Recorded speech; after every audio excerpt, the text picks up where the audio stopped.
Happy lunch hour, guys. Okay, as we keep plodding along, I'd say it's happy lunch hour, unless, of course, you live in North Dakota, where lucky you, you guys got a train derailment. Hey, what a big surprise there, Way to go, Pete. Good job.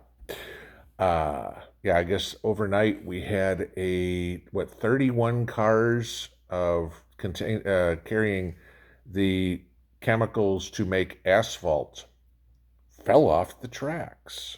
And so now, of course, authorities are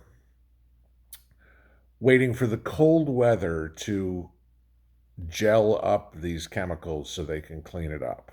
Now, I don't know exactly the area, certainly this isn't an East Palestine thing, but just kind of interesting that all this talk about infrastructure, and we didn't do anything with that.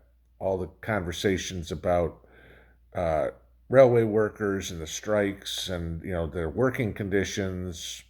Yeah, get them back to work. Don't do anything about the safety of the railways, but that's okay. So, but that's not what I want to talk about. I did see that, but right now that's doesn't seem to be, besides being a train derailment, okay, and Pete Buttigieg's great job as Secretary of Transportation, it's not really something that's too pertinent.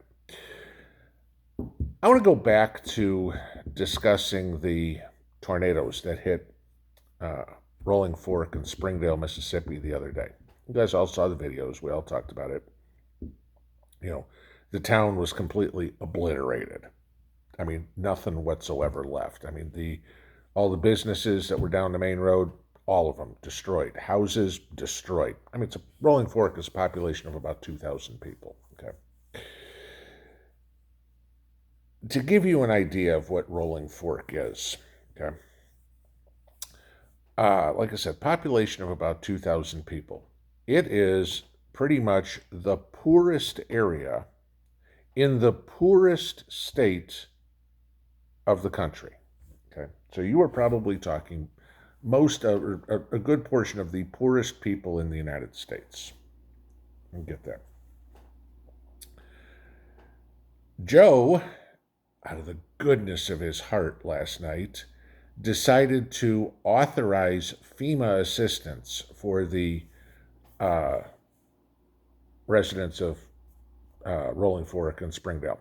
Okay, good.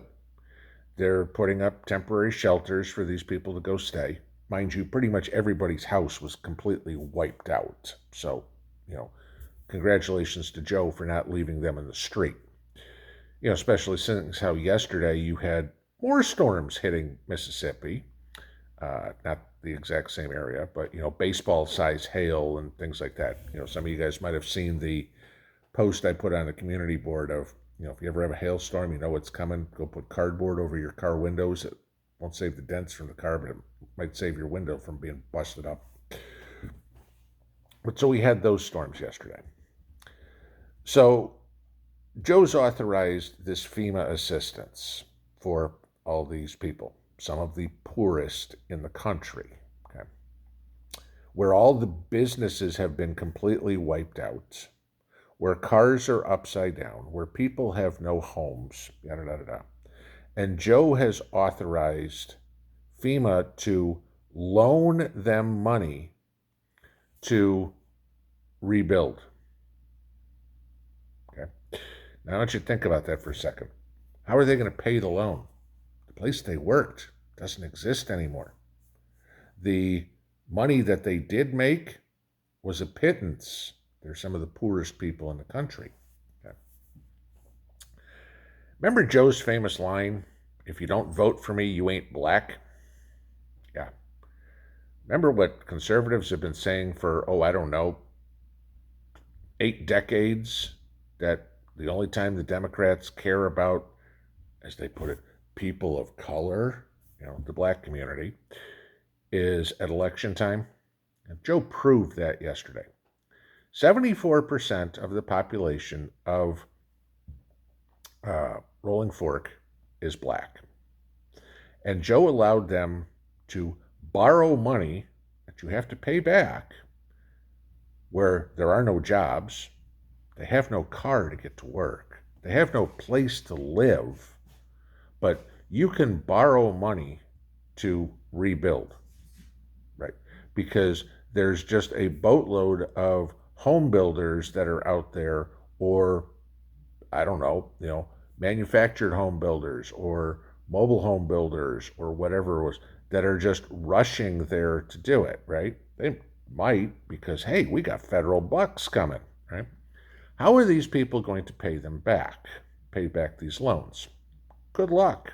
Like I said, no jobs, poorest part of the country, no way to get to a job. Even if you had a job in the next town over or whatever it is, you can't get there because you don't have a car. Okay. So how are you going to do it? Maybe a solution would be for the folks in Mississippi to, I don't know, go to war against Louisiana or go to war against Alabama. Hey, at that point, then they can say, we're just like Ukraine. We're at war, and our cities are destroyed, and we have no power. Give us some money. And Joe's like, sure. How many zeros do you want me to put on the end of the check? I'll just keep going until you tell me to stop. Right? This is my point, guys. Ronald Reagan's famous words. The scariest words in the world. I'm from the government, and I'm here to help you. Okay. Tell me how this is helping the people of Mississippi. It's not. Okay. It's putting them as forever slaves. Hate to use that word for Mississippi and a 74% black population. But yes, you will wind up slaves to the government because you're going to have to pay those notes back. And trust me, the government doesn't go, well, gee, you know what? It's okay. We'll just write it off. No, they're like, oh, hell, you owe me money? Think about, 10 seconds. You go at 11:59 and drop off your IRS, your tax forms, and the postman postmarks it April 16th because he got it at 12 o'clock in 2 seconds. And the IRS is like, okay, here's your penalties, here's your interest, yada, yada, yada, yada, yada. Didn't matter. It's, 10 seconds. Okay. Yeah, trust me, the government's going to be coming after that money. So what are we going to see? People with no jobs, no money, not being able to pay it. And the government's going to go, well, we're foreclosing on this house. Okay. That's how well they are taking care of the black community that, Democrats so say they're all, they're helping everything. Face it, guys.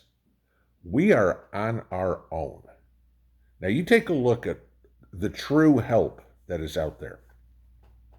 Bear Independent. I talked about this on the live stream on Saturday night. Him and Grindstone Ministries were out there right after it happened. Okay, it's got a charitable organization that you can donate to. Grindstoneministries.com. You can go donate right to that to help those people out. Angry Prepper. Okay, Jason is already down there. I mean, he made the drive. A lot of you guys watch Ryan Hall. Ryan Hall's on the road right now. Here it is lunchtime. He left at like 5 o'clock this morning. So he's on the way down there. He should be there sometime late tonight to help. Okay. And his y'all squad. Okay. Those are the people that are actually helping. I think Ryan raised like $100,000 on his live stream that night or whatever for the people of Mississippi. Ryan's not giving it out as a loan. Ryan's there going, what do you need? Here. Maybe you guys, I'll give you another good one real quick. You guys know who Mr. Beast is? Okay, Mr. Beast is like the biggest YouTuber. Okay, no, it's not Justin Bieber anymore. Mr. Beast makes something, they estimates say somewhere between $3 and $5 million a month on YouTube. Okay. What does he do? He recently donated 20,000 pairs of shoes to kids in Africa with that money. He paid for the surgeries, I can't remember if it was 200 people or 2,000 people, for blind people to have surgery so they could see again. Okay? And the liberals went ballistic, saying, oh, he's only out for himself. This is how did they put it? Charity porn or something like this. Guys, what you're seeing here and this is a good thing, and we all need to do this and remember this, is the people in the country have seen that the government is an abject failure at whatever they touch, that we are on our own. And fortunately, there are a lot of good people, not a single one of them live in Washington, that are helping the people in Mississippi, in East Palestine, in Kentucky, in Oklahoma, in North Carolina, in South Carolina, after all these devastating events. Because the government's answer is, let me loan you some money while we give billions to people that are just trying to fleece us. Remember that in a couple of weeks when you send in your tax return. And remember that when you see a YouTuber say, hey, we're trying to help somebody. And think about who the people are that are actually trying to help. Have you seen any of the Holly weirdos come out and say, gee, we're raising money to help the people in Mississippi? No. Okay. What you're seeing is the Joe averages bonding together and saying, okay, what can I do to help? What have you done to help? What have I done to help? Whether it is writing a check for $20 or whatever would be. A couple of you guys asked me about going down there and who to contact, and I got you a whole, gave you the contact information from Bear because they're putting together the whole team on that. That's assistance, because everything else that we're hearing from the people that have the bank accounts, have the checkbook of your money and my money, aren't doing squat. Oh, we put up some tents. Joy, okay? How about helping these people get their lives back from something that they had nothing to do whatsoever? When is it said that the government no longer has to take care of its people, okay, in a situation like this? I'm not talking about day-to-day activity, but we pay taxes and we fund FEMA. Why is it that all the fat cats can sit there with their 6- and 7-figure salaries and leave some of the poorest people in the country hung out to dry? Think about that. That's why we help each other. That's why we prep. That's why community is so huge, because you have all these people doing whatever they can to help people they don't even know. That's what makes this country great. Not 537 people sitting in Washington, president, vice president, both houses of Congress. They're what makes this country suck, all right?